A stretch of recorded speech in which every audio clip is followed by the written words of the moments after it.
Okay, so let's talk about quadratic key features. There's two questions on STAR about these. So first of all, our parent function is y equals x squared. This is important to know for transformations. Standard in vertex form or on your formula chart so you don't have to memorize them. Okay, so our first key feature is the vertex. I can find the vertex. When I look at the vertex, think about it like, as I said in class, like rings on a tree, okay?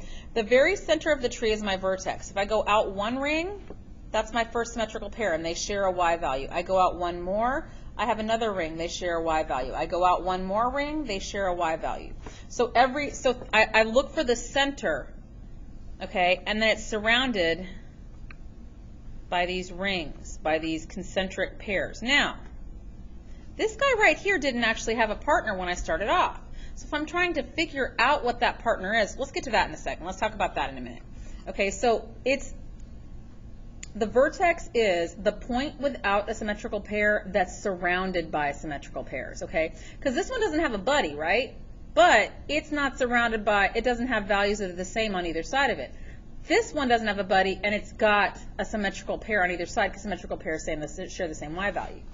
When I look at this, when I look at the graph, I see that it's where the graph turns around, and I can kind of see that in the table too. I start at 15, and then I get smaller, smaller, smaller. I get to -1, and then I turn around, and I go back the other direction.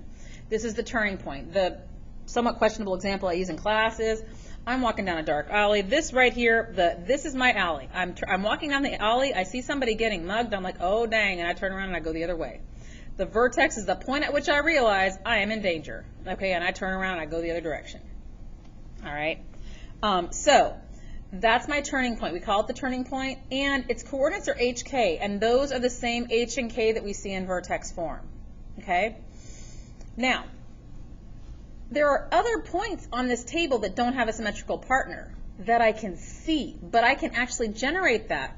The way I do that is I move, so I know that whatever, so like let's say I can't see this point. I know that it has to have a y value of 8 because symmetrical pairs share the same y value.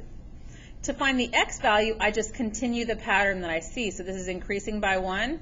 Well, if I increase this by 1, I'm going to have 4. Likewise for this one. If I move the 15 down here, because I know that these have to have the same y value, and I continue the pattern, I'm adding 1. If I add 1, I get 5. And that's how I can continue points. So basically it's like move the y, continue the x. Okay?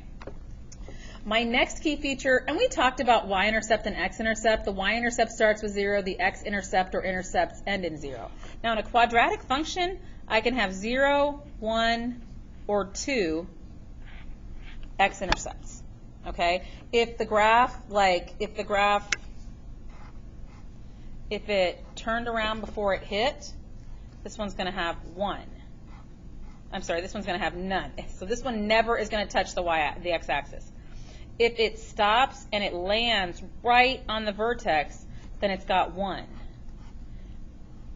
If it touches in 2 places, then it's got 2. Now keep in mind these parabolas could also be pointing down. I just happen to use parabolas pointing up as my examples, okay?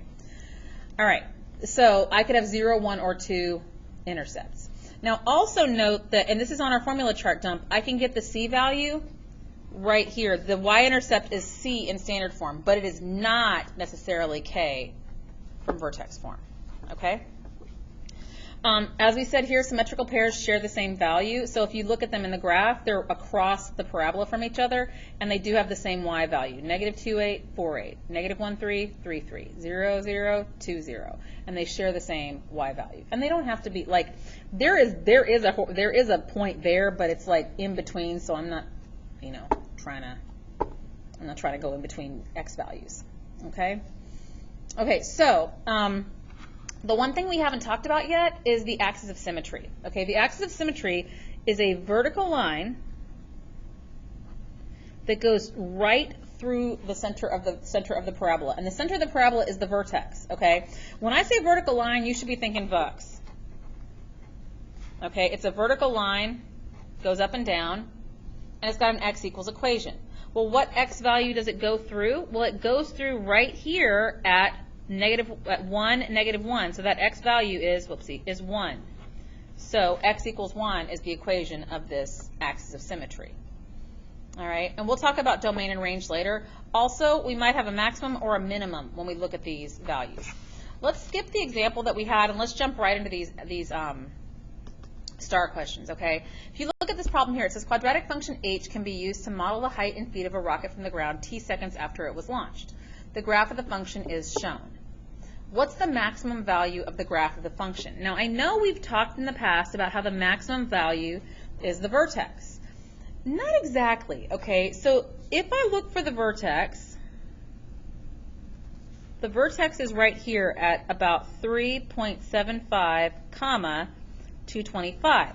Now on previous tests, when y'all been using the bubble grid, you tried to bubble 3.75, 2.25. There's no comma here. And if there's no comma, you can't put it on the bubble grid. The only thing you can put on the bubble grid is a single number. When they ask you for a maximum value, they're asking you what is the highest that rocket goes. Well, the highest it goes is 225.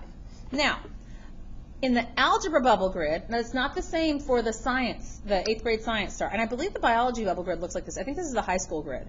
We have a floating decimal point, so we can put the number anywhere we want to, but I'm going to tell you right now, you're going to bubble your 2, you're going to bubble your 2, you're going to bubble your 5, and then you're going to back off and don't bubble anything else. Sometimes y'all want to be like, you want to fill in all the zeros. Don't do that. Because if you put in extra zeros, you might accidentally write the answer as 22,500 instead of 225, and even though you knew what you're doing, now you got it wrong. Okay? But we are not bubbling. You cannot put a coordinate in here. If they ask you for the maximum, they want the highest point, or the minimum, they want the lowest point. If they ask you for a y-intercept, they only want the non-zero number. If they ask you for an x-intercept, they want the non-zero number if they're giving you a bubble grid. Okay? Let's take a look at this one. This is another question. This is another star question. Okay? It says the characteristics of a quadratic function p are given. The axis of symmetry is x equals -3. Function p has exactly 1, 0. Which one of these graphs could be it? Now I'm going to be honest with you. The axis of symmetry is easy, but boy, telling if something's got 1, 0 is even easier, because all I need to see is how many times does it cross? Well, these two cross twice. So they are out because they have 2 zeros. Okay? This one, these two both touch it once. These cross once. Now the axis of symmetry goes straight down the middle. So if I do a vertical line at -3, this one has it going through the middle of the graph, and this one doesn't. So this is the one I'm looking at. Now notice, I'm marking all over this, and even over here, I put marks on this problem. And on problems that I did over here, I marked them up too. Some of y'all don't seem to want to write on your test. Stop that. You can write all over it. And if you mark what's wrong with it, then when you come back to this question, you know exactly why you eliminated it. Okay? Let's take a look at this one. The graph of quadratic function k is shown on the grid. What statements are best supported? Okay, first of all, they're asking me about intercepts and axis of symmetry. So I'm going to start off, since they're asking me about key features, I'm going to start off by identifying the key features, okay? So I see my vertex at -3, 0. I also see my 0 at -3, 0. And I see my y-intercept at 0, 9. Okay? My y-intercept is at 0, 9. Okay, so now let's talk about this. It says the x-intercept is located at -3, 0. That is 100% correct. It says the coordinates of the x-intercept, of the y-intercept are 0, 9. That is also true. So as of right now, I know I can eliminate h, because I know that 1 is correct. See, I know that 1 is correct, and 2 is correct. Well, I also know that g is wrong, right? Because I know that 2 is correct. So now I just got to decide, is 3 right? Okay, it says the axis of symmetry is at x equals -3. So I'm going to draw a vertical line at x equals -3. Did I go through the vertex? Yes, I did. So 3 is correct, and J is the answer I'm looking for. Okay? Remember, don't be afraid to mark on your test. And I'll see y'all tomorrow.